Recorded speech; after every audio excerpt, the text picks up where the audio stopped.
श्री क्षेत्र देहूमध्ये इंद्रायणी नदीनं धोक्याची पातळी ओलांडलेली आहे। इंद्रायणी नदीला पूर आला। इंद्रायणी घाटावरील पित्ती धर्मशाळा तसंच तिच्या शेजारी असलेल्या संत गाडगे महाराज मराठा धर्मशाळा आणि पुंडलिक मंदिरात पावसाचं पाणी शिरलं, तर प्राचीन माऊली स्थळ देखील पाण्याखाली गेलं।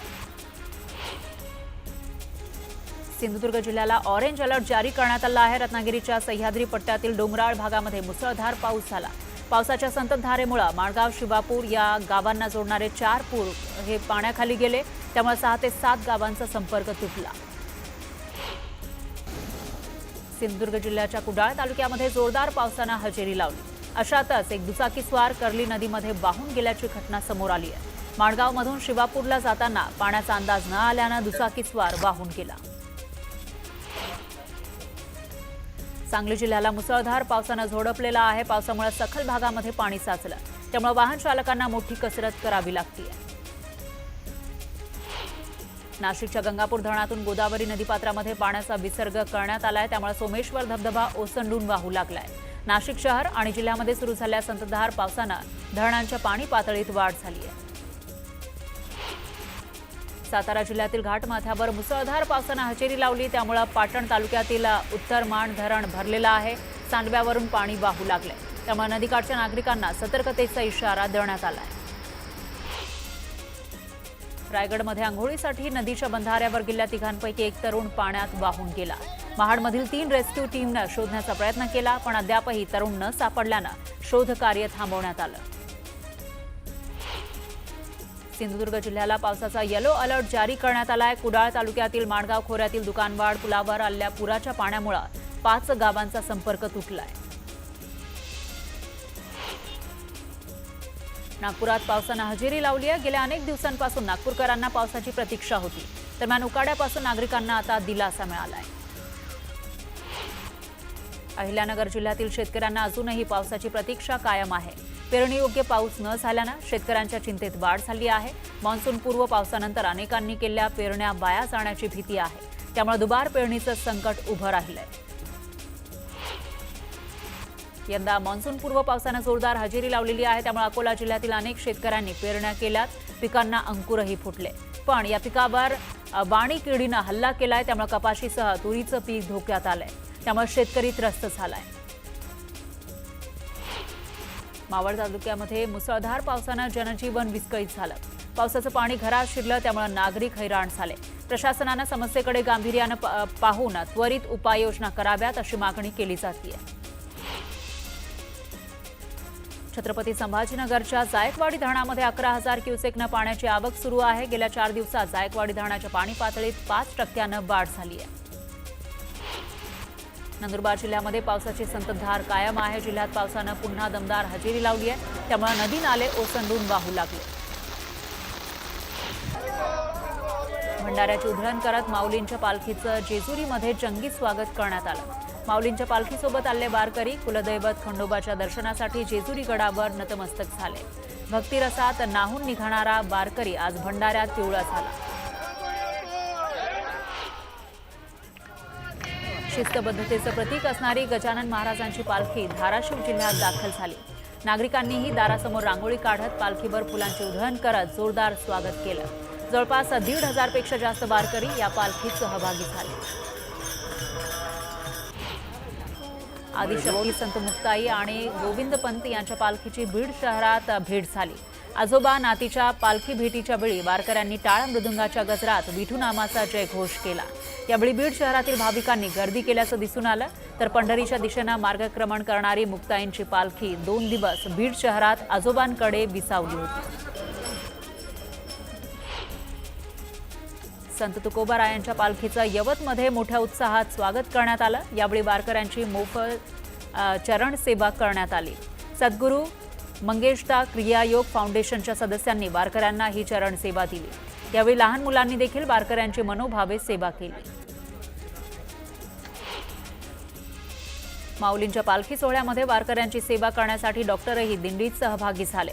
राज्यभरातील नामांकित डॉक्टर वारकऱ्यांना मोफत वैद्यकीय सेवा देत आहेत। वारकऱ्यांच्या सेवेमध्येच आम्हाला पांडुरंग दिसतो अशा भावना डॉक्टरांनी व्यक्त केल्या।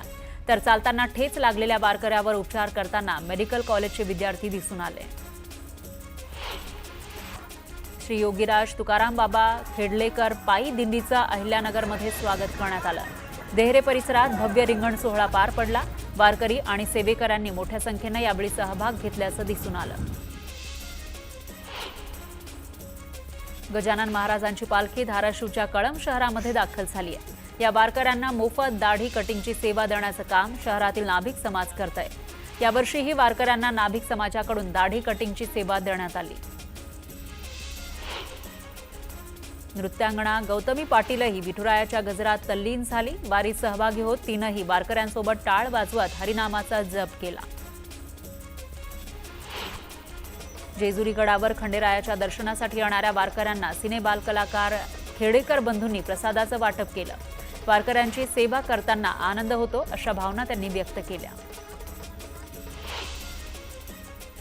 26 जून ते 10 जुलै या कालावधीमध्ये होणाऱ्या आषाढी यात्रेनिमित्त विठ्ठल रुक्मिणी मातेच्या दर्शनासाठी येणाऱ्या वारकऱ्यांना सोयी सुविधा पुरवल्या जातात। याची पूर्वतयारी आता अंतिम टप्प्यात आली आहे। 6 जुलै रोजी आषाढी एकादशीचा सोहळा संपन्न होणार आहे। पालखी सोहळ्यात बैल उधळल्याचा व्हिडिओ व्हायरल होतोय। दिवेघाट चढून आल्यानंतर झेंडेवाडी विसाव्याच्या ठिकाणी माऊलींच्या पालखीला चुंपण्यासाठी आणलेला बैल वारकऱ्यांची गर्दी पाहून बिथरला। सुदैवानं यामध्ये कोणालाही दुखापत झाली नाही। पंढरपूरमधील चंद्रभागा नदी परिसरात पूरसदृश्य परिस्थिती पाहायला मिळाली। नदी पात्रातील मंदिरांना पाण्यानं वेढा घातला। वारकरी आपला जीव धोक्यात घालून स्नानासाठी नदी पात्रात उतरतायत। तर गेल्या 2 दिवसात 8 वारकऱ्यांचा जीव वाचवण्यात यश आलं। त्यामुळे नदीपात्रामध्ये न उतरण्याचं आवाहन करण्यात आलंय।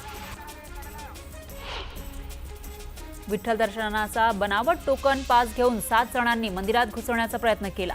या 7 जणांची चौकशी सुरू आहे। लातूरच्या एका महिला वाहतूक पोलिसाचा व्हिडिओ सोशल मीडियावर चांगलाच व्हायरल होतोय। महिला पोलीस कर्मचाऱ्यांना रेणापूर नाका परिसरामध्ये ट्रिपल सीट जाणाऱ्या 3 मुलींना अडवलं आणि शिवीगाळ करत मारहाण केली। याचा हा व्हिडिओ व्हायरल होतोय। महिला पोलीस कर्मचाऱ्यांना त्यानंतर आता माफी मागितली। महाड शहरातील 30 इमारती धोकादायक बनल्यात। यामध्ये एका शालेय इमारतीचाही समावेश आहे। दरम्यान पालिकेकडून इमारत खाली करण्याची नोटीस बजावण्यात आली आहे। भिवंडी वाडा रस्त्यावर कोट्यावधी रुपये खर्च केलेत, मात्र तरीही प्रवाशांना जीव मुठीत घेऊन प्रवास करावा लागतोय। वर्दळीच्या रस्त्यावर खड्ड्यांचं साम्राज्य पसरलेलं आहे, त्यामुळे स्थानिक नागरिक त्रस्त झाले।